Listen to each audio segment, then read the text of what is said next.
Hola, soy el maestro Fide Hop Sepúlveda, de la Academia de Ajedrez Hopchess. Vamos a continuar ahora con el segundo video de esto nuevo que acabamos de publicar hace pocos días, que es la participación de Alireza Fioruzza en el Campeonato del Mundo Rápido del 2019, acaecido en diciembre del año pasado.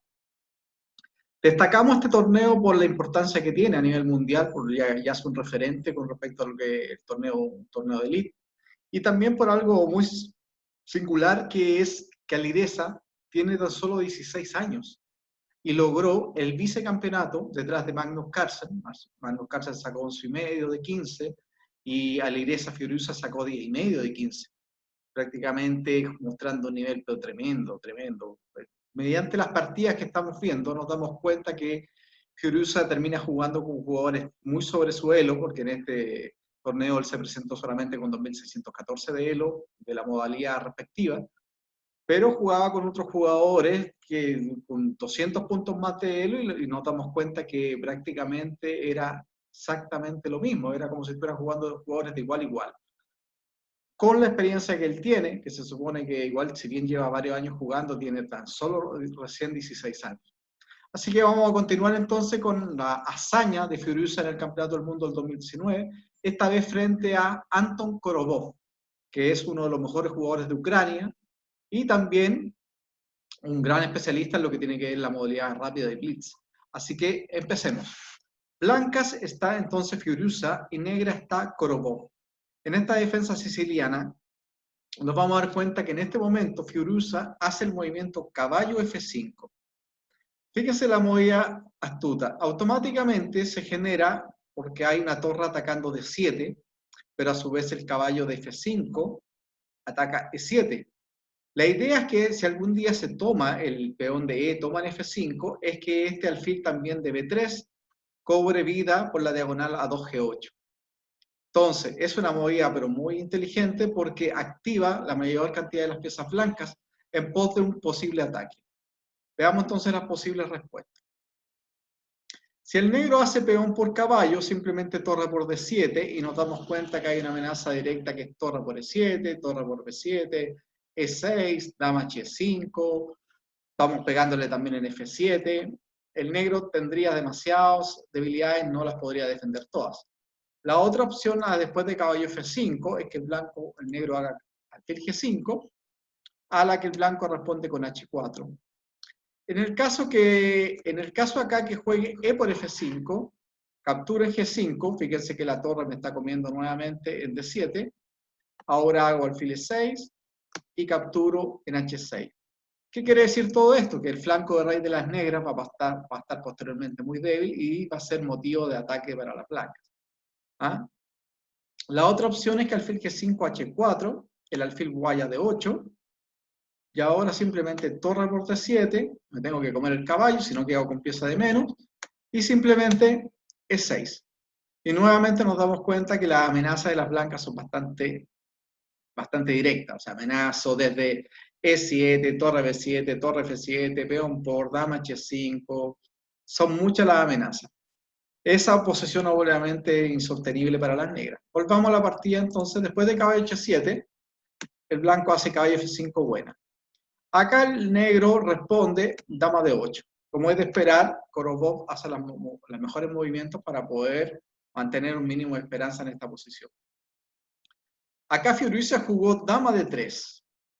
Es interesante, simplemente torre de 3 con la amenaza de torre de 1, la de E, seguido hasta de un dama de 2 y ejercer una fuerte presión en la columna D. Eso hubiese sido bastante interesante, ya que si captura el caballo siempre tengo directamente un E6 que está golpeando la diagonal y golpeando en D7. Pero Fioruzza jugó dama de 3, que tiene también mucho sentido porque amenaza a capturar en D7, y con ello queda con una torre, o si después del cambio, en D7, que sería bastante molesto para las negras. El negro responde con torre C7, que son las movidas defensivas las mejores movidas. Ahora, si alfil C6, un ejemplo, el blanco responde con caballo H6 buena. Fíjense que el caballo, al dar jaque, si simplemente rey H8, tácticamente, eso es algo que Fioruzza realmente se destaca, y con mucha facilidad encuentra movidas táctica, jaque, y paso a este final, que ya tengo en este final 2 peones de ventaja y una posición superior, o sea, ganada por todos lados. Vuelvo, si alfil C6, caballo H6 jaque, toma y dama G3, ¿cierto? Y se produce un jaque automáticamente, ¿cierto? En la columna G, y estoy comiéndome la dama. ¿Qué quiere decir todo esto? Que después de torre C7, ahora Fiorisa hace torre E4, que quizás no es lo más correcto. La problemática está con el caballo, que el caballo me lo están comiendo, entonces tengo que hacer algo más o menos decisivo, algo importante. La movida lógica quizás es caballo D6, ¿ya? Y si bien la posición negra es bastante complicada, porque ustedes entenderán que un caballo en D6 prácticamente no deja mover a las piezas negras, lo más probable es que el negro en algún momento va a tener que cambiar el alfil por el caballo y quedar un peón pasado acá en D6, por lo cual obviamente eso le va a causar a las negras bastante incomodidad, ¿no? Las blancas mantendrían la ventaja. En la partida hizo torre E4, que también apunta a triplicarse en la columna, ¿cierto? A triplicarse en la columna D. El negro hace ahora entonces alfil C5. El negro quiere mantener la pareja alfil, que es algo que tiene que más o menos sentido. Nosotros sabemos que generalmente las blancas, en las defensas sicilianas, las blancas generalmente cuando dan mate, ganan, tiene que ser a través de un ataque. Y muchas veces las negras ganan una siciliana cuando logran neutralizar dicho ataque y pasan posteriormente a un final, ¿ya? Entonces realmente es difícil para las negras no deshacerse de la pareja alfiles, que están pensando de una u otra manera en lograr resistir el ataque de las blancas y posteriormente pasar a un final superior. Pero en este caso puntual, E por F5 hubiese sido correcta también, porque a torre de 4 existe este movimiento súper inteligente que es dama B8, apuntando directamente a E5. Y como el blanco tiene que capturar en D7, captura en D7, toma un D7 y ahora como un E5. Y al comer en B7, ahora alfil F6. Y aquí ya la opción es bastante complicada. El negro tiene muy buenas opciones porque la dama está presionando en esta diagonal, A1, H8, y también está comiendo en H2. Ustedes entenderán que las piezas blancas tampoco están mal, pero las negras después de comer en H2 o caballo G5 y caballo E4, ejercerían una fuerte presión sobre el caballo en C3 y ahí obviamente se tocaría el punto B2. Hay un contrajuego de parte de las negras, ¿eh? Bastante interesante. Por eso la posición da más o menos cercana a la igualdad. Eso hubiese sido para Korobov, en este caso, una buena opción. En su efecto, él hizo alfil C5. Hizo mantener el alfil por los comentarios que acabamos de hacer. Acá nuevamente Firuza retrocede con el caballo, que desde el punto de vista práctico no se ve muy útil, porque en el fondo tiene la esperanza de colocarse con el caballo H5. Pero también hubiese sido interesante caballo D6, con la idea que obviamente si alfil D6, E por D6, si torre C6, un ejemplo, torre E2. Y ahora hay ideas como caballo E4, C4, alfil C2, atacar ahí por la diagonal B1, H7. Hubiese sido un plan mucho más cómodo para las blancas. En su efecto, si alfil D6, tomo, torre C5, dama, fíjense, la torre queda en F4 y ahora se ejerce una pequeña presión de las blancas, ¿cierto? Las blancas pueden paulatinamente mejorar sus piezas, tratar de hacer un G4, hacer un H4, según las circunstancias se vayan dando y ejercer un poquito de presión tanto en el centro como en el flanco de rey. A su vez, las negras no es mucho lo que tienen, prácticamente solamente les queda como la defensa, ya que en el flanco dama no tienen ningún tipo de contrajuego. Entonces, Fioruzza, fiel a su concepto de actividad, hace caballo G3 con la idea de algún día poder colocarse en H5 y la torre colocarse en G4 y hacer ese tipo de maniobras. El negro, como era de esperar, hace dama G5, se antepone a ello. Eso es lo que en ajedrez nosotros tratamos siempre de hacer. Los planes de nuestro rival, tratar de cierta manera neutralizarlos para que simplemente estos planes no se lleven a cabo.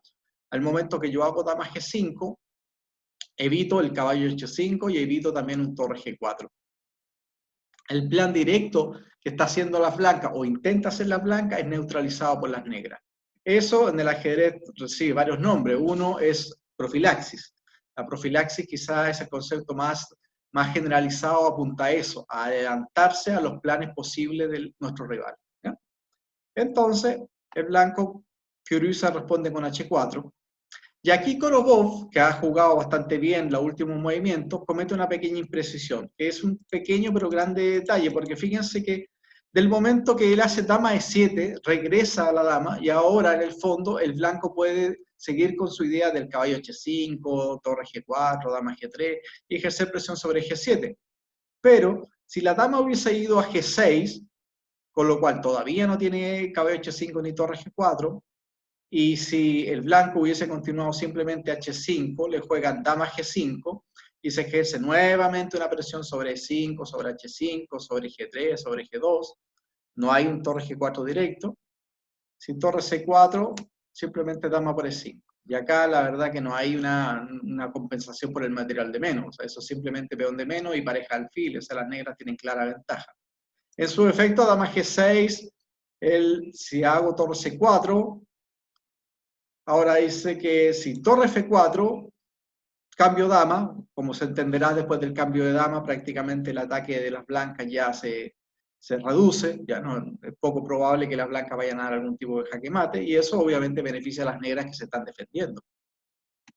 Nosotros ya lo hemos mencionado en varios videos que los cambios siempre nos tienen que favorecer, entonces obviamente que estos cambios favorecen a quien se está defendiendo, que en este caso son las negras. Entonces, volvemos y dama G6, torre C4, ya dijimos que los cambios de dama no nos favorecen, y el negro mantiene tranquilamente su pareja de alfiles y una posición, si bien cercana a la igualdad, esta es una posición ya levemente mejor para las negras porque existe una debilidad en el punto de 5, el negro puede jugar alfil B6 seguido de cambiar las torres, pegar con el alfil en C7 a E5, el blanco ya no tiene casi ataque, entonces es una posición con mejores proyecciones para las negras. Entonces, después de dama G5, el blanco hace H4 y Korobov comete la imprecisión de dama E7. Ahora, Fioriusa no pierde la oportunidad y hace el torre G4, que tanto había querido hacer. En el momento que retrocedió el caballo, estaba mentalizado en disponer las piezas de tal forma que lograsen ejercer una presión sobre el flanco de rey de las negras. Como ustedes ven acá en el diagrama, están todas las flechitas indicándome claritamente los movimientos. El caballo va a H5, la torre ataca G7, el peón de 5 controla D6 y F6, el caballo de C3 puede ir a E4 apuntando a C5, D6, F6, G5, ¿ah? La dama también está ejerciendo una presión sobre esta diagonal. Después de caballo H5 y dama G3, la dama también se va a incorporar al ataque. La verdad que es una posición bastante auspiciosa para las blancas. El negro, como era de esperar, saca de la clavada, hace rey H8, y Fioriusa hace el caballo H5. ¿Qué es lo que hace el caballo H5? Ya amenaza directamente comer una pieza. Estoy incitando a mi rival que haga G6, porque eso en el fondo es una debilidad sobre todo para las casillas negras. ¿Ah? Si bien el negro todavía cuenta con un alfil de casillas negras, pero este alfil se encuentra en C5. La verdad que en C5 no es mucho lo que hace el alfil.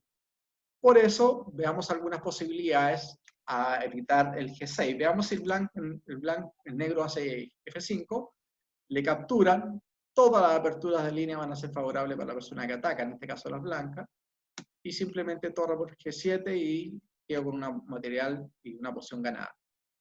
En vez de G6, la otra opción es hacer torre G8 para evitar el G6.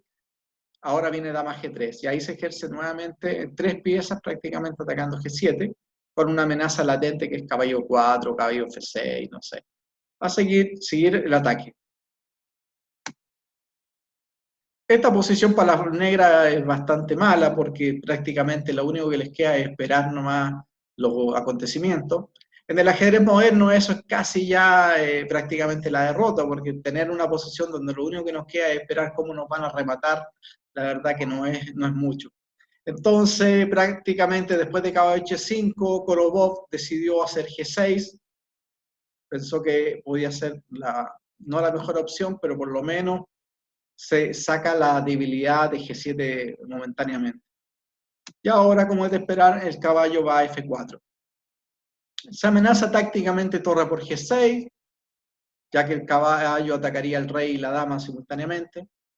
Veamos algunas posibilidades. Si alfil E8, dama H3, H5, torre G3, Y nuevamente las negras están súper pasivas, el caballo en H7 está medio muerto, las casillas negras están con problemas, posteriormente la columna D va a ser de las blancas, el caballo va a llegar a E4 y va a ser bastante peligroso. Esa posición es poco esperanzadora para las negras. Después entonces caballo F4, que me están jugando, ¿cierto? La otra opción es que juegue dama de 8, pero simplemente caballo E4 y ahí latente la casilla de 6, F6.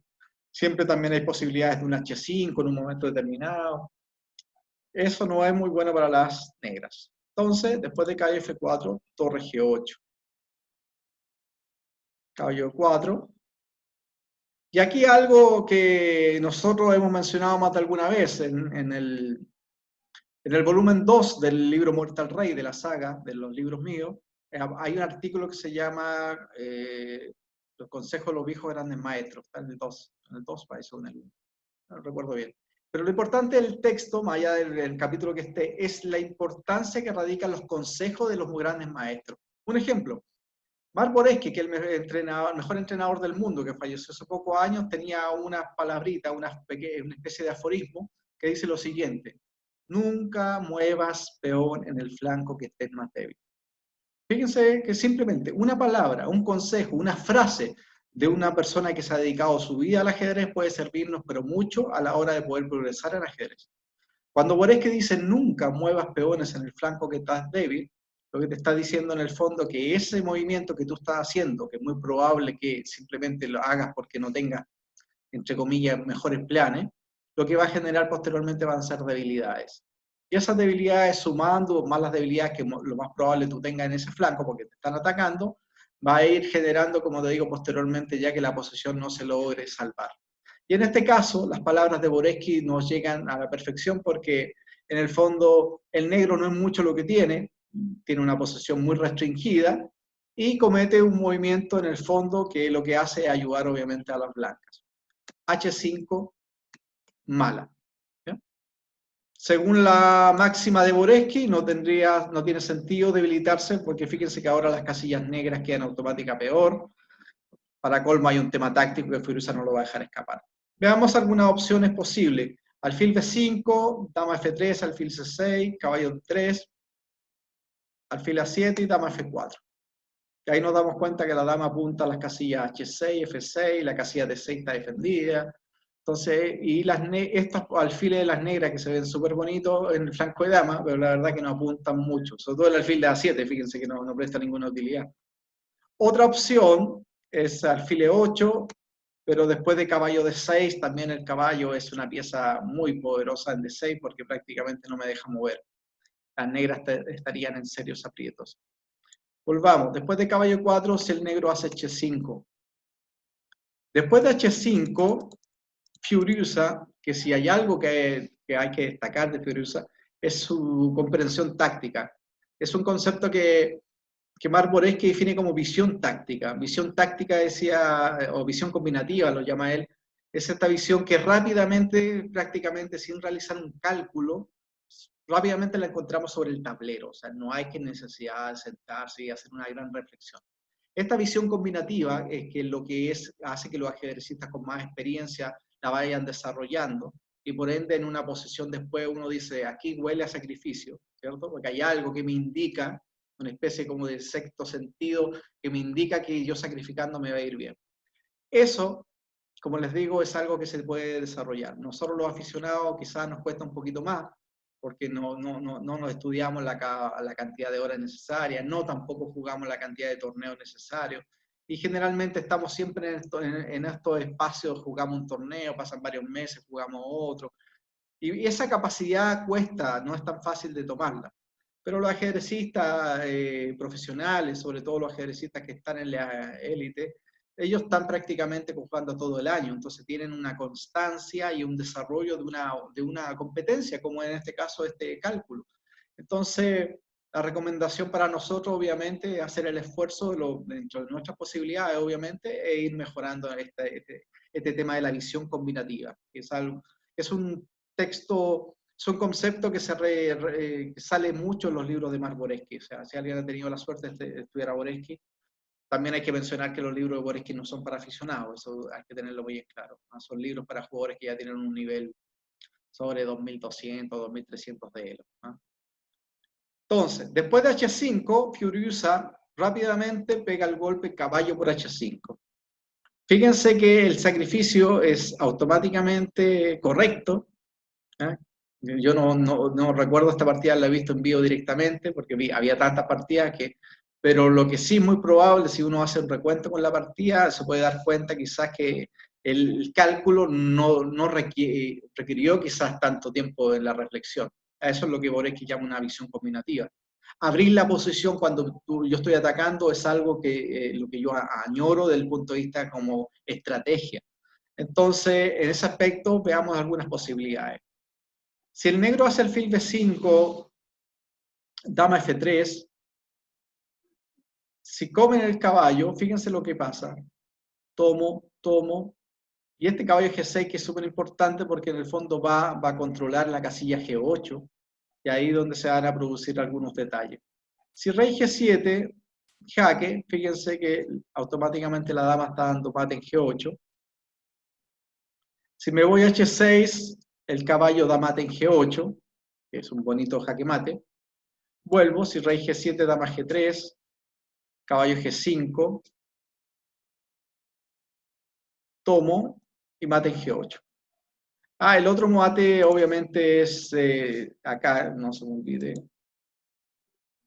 era acá, F8 y mate en G8. Está mateado, el caballo en F6, la casilla G8 está determinada. En la partida dice que F5, tomo, jaque, toma y toma. Y ahora hay una amenaza latente que es comerme la dama, dar jaque en G3, comer la torre y llegar a G7. Y obviamente el rey y la dama no puede controlar dos cosas, no puede controlar G7 ni C7 simultáneamente. Entonces ahora sí que dama G3 y me como C7. Y la última es si toma alfil C6, que es la línea que final, un ejemplo, caballo F6. Y ahora nos damos cuenta que movimientos como torre H1 seguido de un H5, prácticamente el negro está, quizás no succión, pero en una posición totalmente perdida, porque ya prácticamente lo que falta aquí es el remate de las blancas nada más.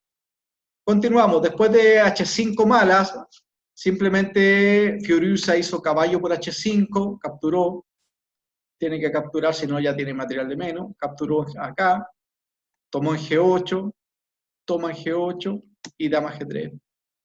Rey H8 y nuevamente el caballo F6 buena. Fíjense que el caballo F6 junto a la dama controlan G8, la dama tiene rayo X sobre la torre en C7, también hay una amenaza en H7, en H5. Y aquí no hay muchas soluciones, veamos algunas posibles. Si caballo F6, una variante, me estoy comiendo la dama y la lanza porque no hay justificación por la calidad. Y la otra opción es hacer dama D8 y simplemente dama F3. Y ustedes se dan cuenta que amenazo simplemente dama por H5 y dama por H7 jaque mate. Sin esperanza. Después de caballo F6 buena, entonces hace dama F8 y ahora simplemente caballo D7. Quedo con un peón de ventaja, con ventaja posicional y ventaja material. Veamos el remate final de la partida.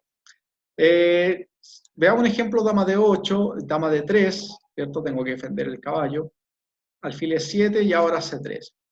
Fíjense qué importante, el alfil que está en B3, que no está prestando mucha utilidad, vía C2 ataca directamente a H7. Eso es mejorar las piezas. Eso es algo que los grandes maestros y los jugadores con mucha experiencia generalmente lo observan. Dicen, miran una pieza y dicen, ¿qué papel cumple esa pieza en el tablero? Ninguno. Ok, hay que mejorarla inmediatamente. Entonces, ese es un gran consejo para nosotros que de repente jugamos partida y vemos una pieza pasiva y la dejamos pasiva mucho rato. Si alfil H4, un ejemplo, alfil C2, F5 y dama D6, bueno, amenazo dama por E6. Hay una debilidad también en B7, se cae E6, obviamente cae F5, H5 también es una debilidad. Si caballo G5, un ejemplo, caballo F8, buena. Fíjense que el caballo F8 amenaza caballo G6, jaque, comer el alfil. Y si cambio dama, te pasa lo mismo, tomo de peón y el peón está coronando. Si torre C6, entonces, para defender E6, hago dama B4. Fíjense ahora que la dama pega en B7 y pega en H4. Alfil E7 y dama por B7. Y aquí hay un tema táctico recurrente que se viene a la mano, que es caballo rápidamente, caballo C5. Todos los finales ya van a ser malos para las negras porque hay un peón débil en E6, cayendo de C cae F5. El blanco tiene una mayoría de 3 contra 1 en el flanco dama. Las negras no tienen nada en el flanco rey. Es una posición perdida. Volvamos. Si dama D8, dama D3, alfil E7, C3, caballo F8, tomo en F8, toma, acá y acá. Y si bien acá uno podría decir de cierta manera que hay alfil de distinto color, hay esperanzas de tabla, siendo bien realista, hay pocas esperanzas de tabla porque el blanco tiene mucha ventaja material. O sea, H5 se cae a la siguiente, el peón de H4 se defiende con G3 simplemente, el peón de E5 se defiende con torre E3, cayendo H5 también puede caer F7 y posteriormente E6. Entonces las posibilidades de tabla son más o menos poco probables en esa posición. Vuelvo, después de caballo D7, el negro hace dama G7. Ahora, cuando yo estoy realizando un ataque, nosotros tenemos algunas premisas que más o menos claras. O sea, si yo realizo un ataque, tengo que abrir la posición. Si a mí me atacan, yo tengo que cerrar la posición. Si yo estoy atacando, tengo que evitar cambiar pieza. Si yo estoy defendiéndome, tengo que tratar de cambiar pieza. Si yo estoy atacando, tengo que evitar cambiar damas, que la dama es como la pieza de mayor valor, obviamente hay que evitarla que cambie. Y Fiorusa lo tiene más que claro, obviamente, y evita el cambio de dama. ¿Por qué? Porque en el fondo la dama blanca vale mucho más que la dama negra. O sea que hay muchas debilidades más que seguir pegándole. Fíjense H5, F7 y B7. Dama por G7 sería un error conceptual, claramente, y eso liberaría un poquito a las negras. Dama F3 hace entonces Fiorusa, dama G4. Si alfil es 7, C3, liberando la pieza que no está jugando, seguido de alfil C2. Y ahora sí que hay una amenaza, dama por H5, caballo por H5. Ya hay poco que hacer ahí. Después de dama F3, el negro hace dama G4, obviamente esperando con la idea de cambiar dama. Y Fiorusa le dice, no, mi dama vale más que la tuya y tu rey está débil. Ahora me estoy comiendo F7 en algún momento, entonces hay un tema que tiene que defender. Si caballo F8, un ejemplo, el caballo vuelve a F6, dama H4 y ahora dama F3. Y ustedes se dan cuenta que el blanco amenaza G3, torre H1, torre por H5, meter la dama. A esa posición realmente el rey negro difícilmente vaya a salvarse. Después de dama F1, el negro hace alfil F2. Simplemente especulando con que el alfil no puede capturarse porque está la torre colgando. Pero eso, Fiorusa simplemente hace C3. No solamente es un aire para el rey, sino también el alfil controla la torre en D1. También el alfil podría participar en C2 atacando el flanco de rey. Amenazo ahora dama por alfil. Entonces el negro hace dama por el peón, dama por H4, defiende su alfil, el blanco activa su pieza, la pieza que no estaba haciendo nada ahora está activa, y veamos algunas opciones acá. La verdad que todas estas opciones no son muy esperanzadoras para las negras, porque si torre C8, torre D2, me estoy comiendo el alfil. Si alfil G3, simplemente dama F7, y estoy ganando directo, ¿cierto? Si torre C8, torre D2, me estoy comiendo el alfil, torre D8, G3 buena. Si alfil por G3, dama por F7 ganando. Si después de G3, dama por G3, alfil por H7. Y no puede comer en H7 porque estoy dando jaque en F6 seguido de torre por D8, con lo cual ganaría pieza. Vuelvo. Después de C3, dama H4, alfil C2 y caballo G5. Vimos recién torre C8, veamos qué pasa F5, que es otra opción. Obviamente tengo que abrir la posición, estoy atacando, caballo F6 y caballo F8. Y fíjense que el caballo está amenazando llegar a G6, jaque come la dama, también está comiendo en E6, y ahí ya hay poca esperanza para las negras. En la partida después de C3 hace dama H4, alfil C2, caballo G5. a lo cual el blanco hace caballo F6, amenaza a colocar la torre en D8, defiende la primera fila, y ahora dama E2. Ahora hay una amenaza latente que es sobre H5. Alfil C5, y obviamente caballo por H5 porque yo no quiero cambiar las damas, no olvidemos que estamos atacando. Alfil E7 y ahora G3. ¿Cuál es la idea? Que la dama salga de la columna H para colocar la torre en H1 y amenazar un jaque descubierto. Si dama C4, queriendo cambiar dama, simplemente dama H2. Y ahí a la siguiente caballo F6. Después de G3, dama H3, con la idea de poder controlar todavía la casilla H1. El blanco hace caballo F4, nuevamente preguntándole a la dama dónde va a ir, para ver si se ocupa la columna H1.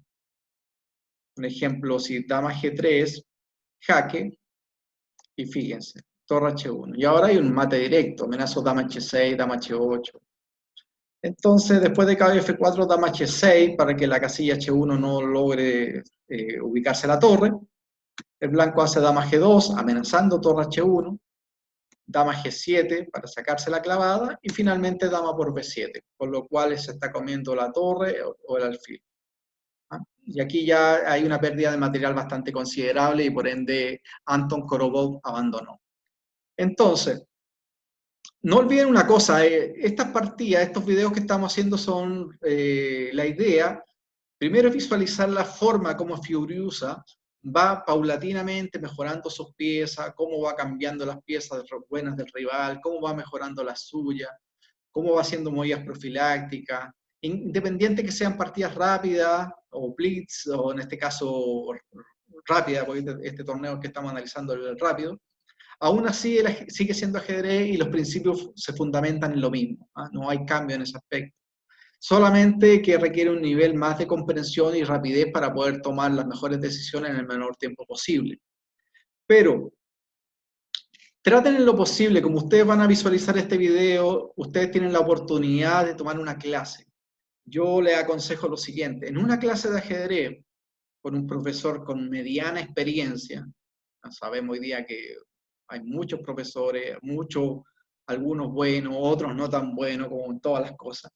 Pero la idea fundamental de una clase de ajedrez es que el profesor siempre tenga una relación directa con el alumno con respecto a esa entrega del conocimiento. ¿Qué quiere decir esto? Que si yo tomo esta partida y te la explico en 2 minutos, la verdad que la partida mucho valor no tiene, porque lo más probable es que en esos 2 minutos tú no logres captar todo lo que subyace sobre la misma partida. ¿Ah? La partida encierra una cantidad de incógnitas y dudas que hay que irlas de a poquito, ¿ah? Ir visualizando. Entonces, un profesor con experiencia, lo más probable es que vaya constantemente tomando al alumno y vaya preguntando lo que él va haciendo. ¿Me entienden? O sea, tomar una partida y ver rápidamente o ver el desenlace, como decir, voy a ver el gol finalmente como en el fútbol, pero la verdad que eso no tiene mucho sentido, porque el gol en un fútbol se supone que es el clímax del deporte en sí, pero eso, para poder llegar a pasar eso, hubo una estrategia, se supone, hubo una estrategia correcta que llegó a tomar las condiciones necesarias para poder realizar, en este caso, un jaque mate. ¿Me entiendes? O sea, en este caso la táctica emana de una estrategia correcta. Es ahí donde tenemos que visualizar nosotros el tema del ajedrez. Por eso les recomiendo, vean el video, véanlo pausadamente, analízanlo, deténganlo, hagan la reflexión ustedes. La partida no tiene mucha importancia si se la aprenden de memoria, porque lo más probable es que les va a durar un tiempo y se les va a olvidar. Lo importante de una partida son los patrones, las ideas que subyacen en cada posición, ¿ah? Cómo van mejorando las piezas, cómo esos conceptos pequeños, estratégicos, se van de una u otra manera considerando. Así que les dejo este video, es el segundo de la colección de Alireza Fioruzza, el pequeño jugador de tan solo 16 años que impresionó al mundo en diciembre del año 2019, que es muy probable, como todos los vaticinios lo indican, esté muy cerca de ser campeón del mundo en los años venideros, si que las cosas siguen dándose como está, por la edad que tiene y el talento. Y con mayor razón a nosotros nos interesa ir mejorando en el tema del ajedrez, así que vamos a continuar con estos videos de Fioruzza en el Campeonato del Mundo del 2019 rápido.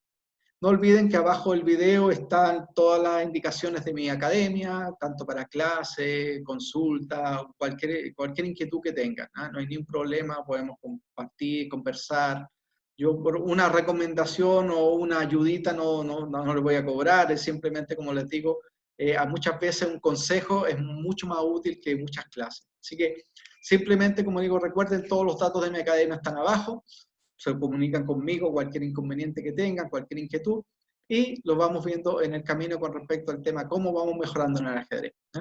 Así que de antemano, les deseo lo mejor, que estén todos muy bien, y ojalá este pequeño videito les pueda servir en su difícil progreso ajedrecístico. Chao, que estén muy bien.